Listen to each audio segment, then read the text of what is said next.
Bismillahirrahmanirrahim. Assalamualaikum warahmatullahi wabarakatuh. Nama saya Baik Saadatul Hidayati dengan NIM 2019-003 semester 2. Di sini saya akan mempresentasikan hasil kerja saya yang berjudul Rumah Sakit yang Adaptif. Menurut Keputusan Menteri Kesehatan Republik Indonesia Nomor 340 Kemenkes per 3 2010 adalah rumah sakit adalah institusi pelayanan kesehatan yang menyelenggarakan pelayanan kesehatan perorangan secara paripurna yang menyediakan pelayanan rawat inap, rawat jalan, dan gawat darurat. Adaptif adalah mudah menyesuaikan diri dengan keadaan. Yang A. Respon terhadap perubahan lingkungan. Yang pertama yaitu perilaku pemeliharaan kesehatan adalah perilaku atau usaha-usaha seseorang untuk memelihara atau menjaga kesehatan agar tidak sakit dan usaha untuk menyembuhkan bila mana sakit. Oleh sebab itu, perilaku pemeliharaan kesehatan ini terdiri dari 3 aspek. Yang A. Perilaku pencegahan penyakit dan penyembuhan penyakit bila sakit, serta pemulihan kesehatan bila mana telah sembuh dari penyakit. Yang B. Perilaku peningkatan kesehatan apabila seseorang dalam keadaan sakit. C. Perilaku gizi seperti makanan dan minuman. Yang kedua, perilaku pencarian dan penggunaan sistem atau fasilitas pelayanan kesehatan atau sering disebut perilaku pencarian pengobatan adalah menyangkut upaya atau tindakan seseorang pada saat menderita atau kecelakaan. Yang ketiga, perilaku kesehatan lingkungan adalah bagaimana seseorang merespon lingkungan, baik lingkungan fisik maupun sosial budaya, dan bagaimana sehingga lingkungan tersebut tidak mempengaruhi kesehatannya. Seorang ahli lain membuat klarifikasi lain tentang perilaku kesehatan ini. Yang pertama, perilaku hidup sehat adalah perilaku-perilaku yang berkaitan dengan upaya atau kegiatan seseorang untuk mempertahankan dan meningkatkan kesehatan. Perilaku ini mencakup antara lain. Yang pertama, menu seimbang. Yang kedua, olahraga teratur. Yang ketiga, tidak merokok. Yang keempat, tidak meminum minuman keras dan narkoba. Yang kelima, istirahat yang cukup. Yang keenam, mengendalikan stres. Yang ketujuh, berperilaku atau gaya hidup lain yang positif bagi kesehatan. Yang B. Perilaku sakit mencakup respon seseorang terhadap sakit dan penyakit, persepsinya terhadap sakit, pengetahuan tentang penyebab dan gejala penyakit, pengobatan penyakit, dan sebagainya. Yang C. Perilaku peran sakit. Perilaku ini mencakup 3 hal. Yang pertama, tindakan untuk memperoleh kesembuhan. Yang kedua, mengenal atau mengetahui fasilitas atau sasaran pelayanan penyembuhan penyakit yang layak. Yang ketiga, mengetahui hak, misalnya seperti hak memperoleh perawatan dan pelayanan kesehatan. Yang B. Perencanaan strategis. Perencanaan sebagai suatu cara bagaimana mencakup tujuan sebaik-baiknya dengan sumber-sumber yang ada supaya lebih efisien dan efektif.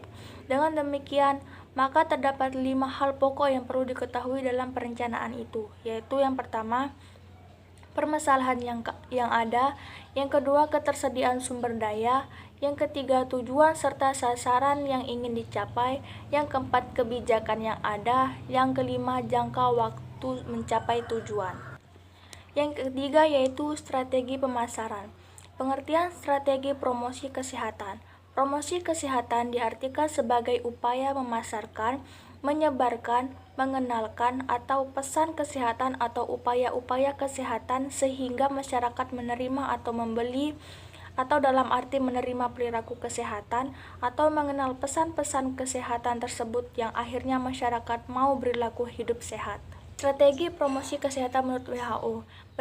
Berdasarkan rumusan WHO 1994, strategi promosi kesehatan secara global ini terdiri dari 3 hal. Yang pertama yaitu advokasi. Advokasi adalah kegiatan untuk meyakinkan orang lain agar orang lain tersebut membantu atau mendukung terhadap apa yang diinginkan. Yang kedua, dukungan sosial atau social support. Strategi dukungan sosial ini adalah suatu kegiatan untuk mencapai dukungan sosial melalui tokoh-tokoh masyarakat, baik tokoh masyarakat formal maupun informal. Tujuan utama kegiatan ini adalah agar para tokoh masyarakat sebagai jembatan antara sektor kesehatan sebagai pelaksana program kesehatan dengan masyarakat penerima program kesehatan. Yang ketiga yaitu pemberdayaan masyarakat. Pemberdayaan adalah strategi promosi kesehatan yang ditujukan pada masyarakat langsung.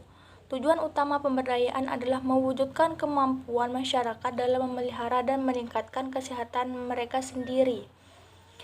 Selanjutnya yaitu pemilihan strategi Promkes. Pertama itu ceramah. Ceramah mudah digunakan tapi sulit dikuasai, membagi informasi, pengetahuan pendapat, merangsang pemikiran berdasarkan pesan verbal. Sasaran biasanya pasif, sedikit interaksi dengan narasumber atau peserta lainnya. Yang kedua yaitu media massa. Saluran komunikasi yang menjangkau sasaran luas. Umumnya, sasaran tidak atau sedikit usaha untuk menerima pesan. Strategi ini tidak efektif karena pesan tidak dapat dikhususkan untuk sasaran tertentu. Strategi ini efisien karena biaya yang murah dalam skala ekonomi. Contohnya itu seperti televisi, radio, koran, majalah, outdoor media. Selanjutnya yaitu instruksi individual. Dalam tatanan pasien disebut konseling. Bersifat individual digunakan bila perbedaan karakteristik sasaran sangat besar. Penyuluh memberikan advokasi solusi permasalahan kesehatan berdasarkan kebutuhan individual. Tidak efisien bagi penyuluh, tapi efisien bagi sasaran.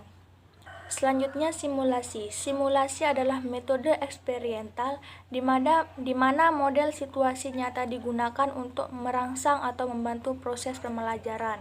Semakin mirip dengan situasi nyata, semakin baik simulasi tersebut. Bentuk simulasi diantaranya yaitu permainan, drama, dan bermain peran. Selanjutnya yaitu modifikasi perilaku. Memodifikasi perilaku spesifik berdasarkan prinsip pengkondisian melalui rangsangan dan konsekuensi. Teori rangsangan perilaku spesifik, konsekuensi positif atau negatif. Contoh rangsangan yang pertama yaitu iklan televisi. Contoh konsekuensi positif, hadiah atau pujian. Yang ketiga, contoh konsekuensi negatif seperti sanksi. Yang terakhir adalah pengembangan masyarakat. Proses yang berorientasi kepada metode pengorganisasian masyarakat yang menekankan pada pengembangan kemampuan, keterampilan, dan memahami pada masyarakat tertentu. Strategi ini berdasarkan kemandirian, kesepakatan bersama dalam memecah masalah. Penyuluhan bertindak sebagai fasilitator. Evaluasi strategi ini lebih sulit dibandingkan strategi lain karena efeknya terjadi dalam waktu yang lama. Sekian untuk presentasi saya untuk materi ini. Mohon maaf bila ada kesalahan kata. Wassalamualaikum warahmatullahi wabarakatuh.